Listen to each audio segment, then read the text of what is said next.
Good morning student, welcome back to Hindi class. हमारे व्याकरण का टॉपिक चल रहा था वाक्य। वाक्य में हम पढ़ चुके थे वाक्य की परिभाषा, वाक्यांश, वाक्य के भेद, अर्थ के आधार पर और वाक्य रचना के आधार पर। अर्थ के आधार पर वाक्य के भेदों के हमने नाम पढ़े थे जो 8 प्रकार के होते हैं। अब हम इन 8 प्रकारों का वर्णन जानेंगे कि क्या कहते हैं, इन्हें वर्णन क्या है इनका।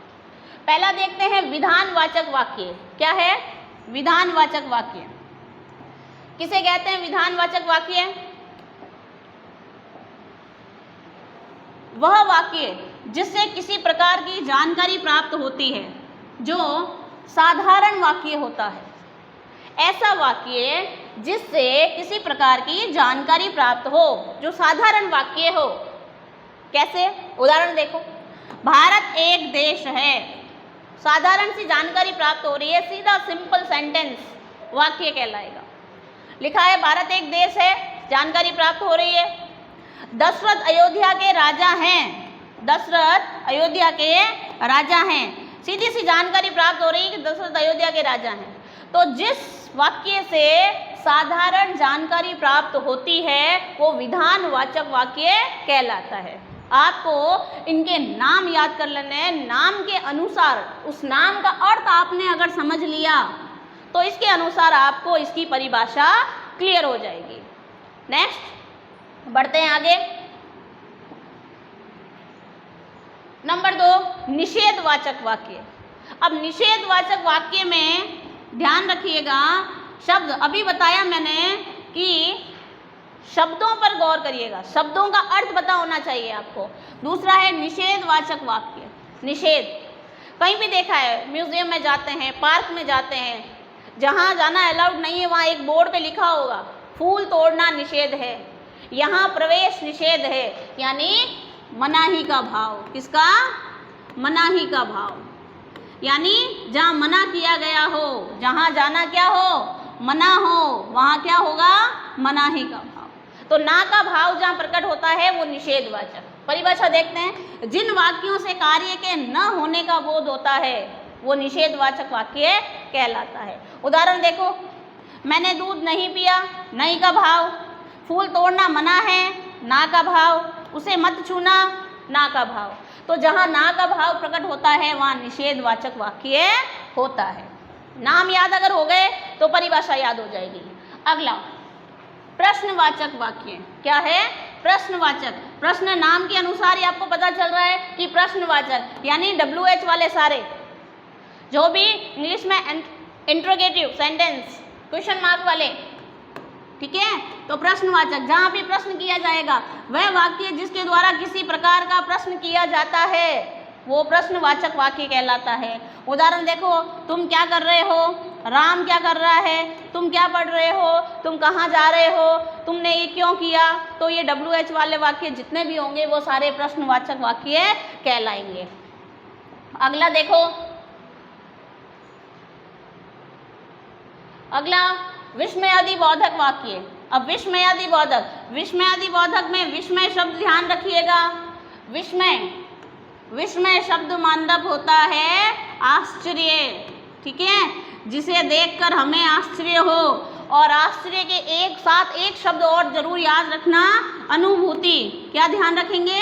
अनुभूति, यानी ऐसा वाक्य जिसमें शब्दों से आश्चर्य या अनुभूति का प्रदर्शन होता है। मान लो मैंने कहीं गंदगी देखी और मेरे मन से मेरे अनुभव, मेरे भाव प्रकट हुए, क्या? छी छी कितना गंदा है। तो ये जो छी छी वाला भाव प्रकट हुआ, ये अनुभूति प्रकट हुई है। तो इसके आगे जो हम ये साइन लगाते हैं, ये क्या होता है? विस्मयादि बोधक। तो अनुभूति का प्रदर्शन हो, आश्चर्य का। उदाहरण देखो, आह कितना सुंदर उपवन है, ये हमारी अनुभूति है, हमने अनुभव किया, हमारा भाव प्रकट हुआ। तो ये ओह कितनी ठंडी रात है, तो ये क्या हुआ? विस्मयादि बोधक सूचक शब्द है। हाय ये क्या हो गया। तो ये जो शब्द है ना, ये हमारा भाव प्रकट हुआ, ये अनुभूति प्रकट हो रही है हमारे भीतर से। तो इस तरह के जो शब्द आते हैं वो विस्मयादि बोधक, विस्मयादि वाचक शब्द कहलाते हैं। अगला देखिए, आज्ञावाचक। नाम से पता चल रहा है आज्ञावाचक यानी आज्ञा। क्लास में आज्ञा लेते हो, मैं आई कम इन मैम। हम लोग आपको आज्ञा देते हैं क्लास शुरू होते ही, क्या आज्ञा देते हैं? स्विच ऑन द वीडियो, आज्ञा दी। तो बस वही हम वाक्य में आज्ञा दी जाती है, यानी किसी प्रकार की कोई आज्ञा दी जाए, आदर सूचक जो वाक्य हो तो वो आज्ञावाचक वाक्य कहलाता है। कृपया बैठ जाइए, ये भी हम आपसे कह रहे हैं, कृपया बैठ जाइए, शांत रहो, ये आदेश दिया, आज्ञा दी, क्या मैं अंदर आ सकता हूँ, ये आपने हमसे आज्ञा ली, तो आज्ञावाचक शब्द जिसमें कोई आज्ञा दी जाती है या ली जाती है वो आज्ञावाचक शब्द कहलाते हैं।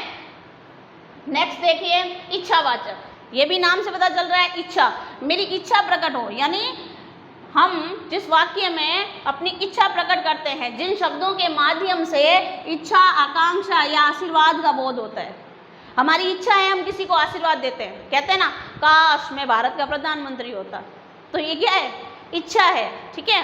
तो ये इच्छा है, देखो, भगवान तुम्हें दीर्घायु करे, लंबी उम्र प्रदान करे, ये हमारी आकांक्षा, हमारा आशीर्वाद है, और ये हमारी इच्छा है कि भगवान तुम्हें दीर्घायु करे, काश मैं देश का प्रधानमंत्री होता, ये इच्छा जाहिर कर रहा है कि काश ऐसा होता।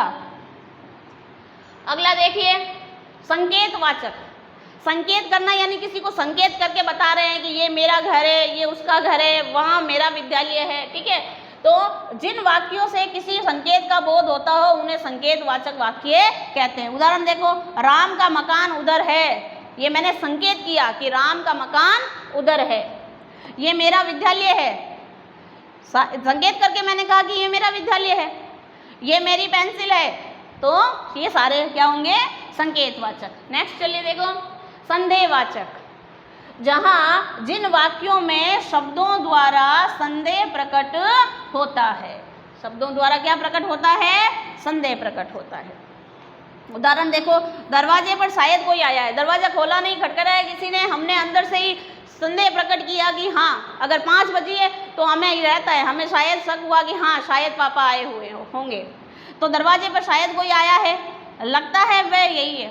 किसी को देखकर हम कहते हैं, जाना पहचाना, हमें संदेह हो रहा है कि हाँ शायद ये वही हो सकता है, तो उसने काम कर लिया होगा, ये भी हम संदेह कर रहे हैं कि हाँ हम लोगों को भी यही भ्रम है कि हाँ शायद जो है हम लोग जो ऑनलाइन क्लासेस पढ़ा रहे हैं आपने शायद काम कर लिया होगा, ठीक है। ये हुआ आपके अर्थ के आधार पर वाक्य रचना भेद, ठीक है। नाम अगर याद हो गए आपको तो सारी परिभाषाएं आपको याद हो जाएगी, परिभाषाओं को रटने की जरूरत नहीं है। नेक्स्ट, दूसरे आधार पर हमने किया था, किसके आधार पर? रचना के आधार पर। रचना के आधार पर वाक्य इंपॉर्टेंट है ये। रचना के आधार पर पहला सरल और साधारण वाक्य, नंबर 2 संयुक्त वाक्य, नंबर 3 मिश्रित वाक्य, ठीक है।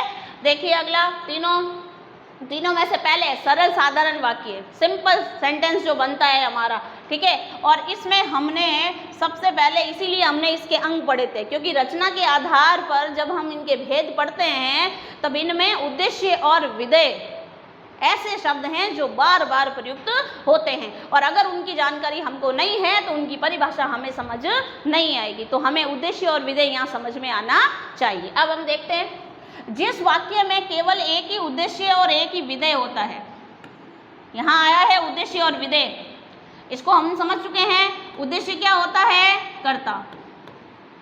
विधेय यानी कर्ता के बारे में जो कुछ भी कहा गया हो, ठीक है। तो कर्ता के बारे में हम जो कुछ भी कहेंगे वो क्या कहलाएगा? विधेय कहलाएगा। उदाहरण देखते हैं, श्याम पुस्तक पढ़ता है, एक उद्देश्य है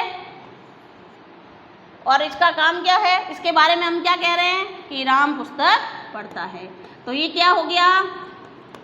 उद्देश्य, ठीक है। और ये क्या हो गया?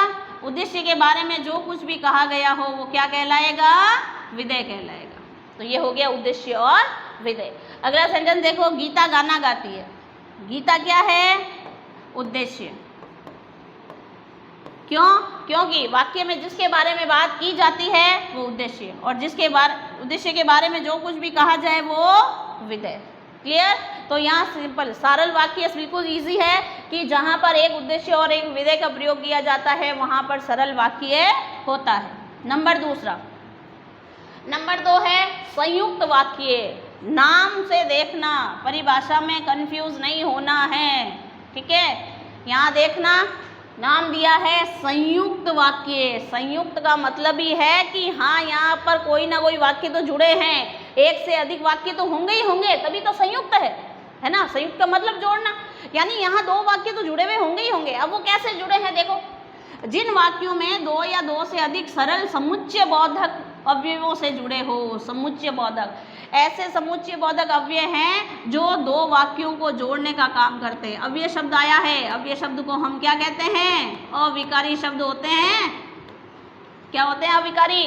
जो संज्ञा, सर्वनाम आदि के जिनमें परिवर्तन नहीं आता, चाहे संज्ञा से हो, सर्वनाम से हो, इन सब से इसमें विकार नहीं आता, वो अविकारी शब्द कहलाते हैं, ठीक है। तो अव्यय हो गए समुच्चय बोधक, जुड़ने वाला शब्द आएगा जो दो वाक्यों को जोड़ेगा। उदाहरण देखो, वह सुबह गया और शाम को लौट आया। ये क्या है? समुच्चय बोधक अव्यय। क्या है ये? समुच्चय बोधक अव्यय। इसमें किसी प्रकार का परिवर्तन नहीं आएगा, किसी प्रकार का विकार नहीं आएगा, इसीलिए ये अविकारी शब्द है। तो दो सरल वाक्य है, वह सुबह गया, शाम को लौट आया, दोनों अलग वाक्य, और दोनों वाक्यों को संयुक्त कर दिया, जोड़ दिया किसने? और समुच्चय बोधक अव्यय ने। तो जब और समुच्चय बोधक अव्यय से जुड़ गया है, तो दो या दो से अधिक वाक्य जब जुड़ते हैं तो क्या बन गया? संयुक्त वाक्य। अब दूसरा, सत्य बोलो पर असत्य नहीं। किससे जुड़ा है? पर से। तो जहाँ दो या दो से अधिक सरल वाक्य समुच्चय बोधक अव्यय से जुड़ते हैं, वहाँ पर संयुक्त वाक्य होता है। अगला देखिए, नेक्स्ट नंबर 3 है कौन सा? मिश्रित वाक्य, ठीक है। अब मिश्रण है, देखो, जिस वाक्य में एक सरल या प्रधान वाक्य, यहाँ 2-3 शब्द आएंगे, इनको आपको समझना है एक बार। यहाँ आया है जिस वाक्य में एक सरल वाक्य हो या प्रधान, ठीक है, जो प्रधान वाक्य होगा वह, और एक या एक से अधिक आश्रित वाक्य होगा, वह मिश्रित वाक्य कहलाता है। इसे मिश्र भी कहते हैं और मिश्रित। अब यहाँ पर उपवाक्य शब्द आया, देखो उपवाक्य समझाया मैंने। उपवाक्य क्या होता है? इन 2-3 शब्दों को समझो, तब मिश्रित वाक्य की परिभाषा आपको समझ आएगी। उपवाक्य है जैसे एक तो प्रधान वाक्य, गांधी जी ने कहा कि ये प्रधान उपवाक्य, मेन वाक्य, ठीक है। अब कहा कि क्या कहा? कि सदा सत्य बोलो। अब ये सदा सत्य बोलो जो है वो एक उपवाक्य है जो प्रधान वाक्य पर क्या है? आश्रित है। तो यहाँ दो प्रकार के उपवाक्य होते हैं, एक तो होता है प्रधान उपवाक्य और एक दूसरा होता है आश्रित।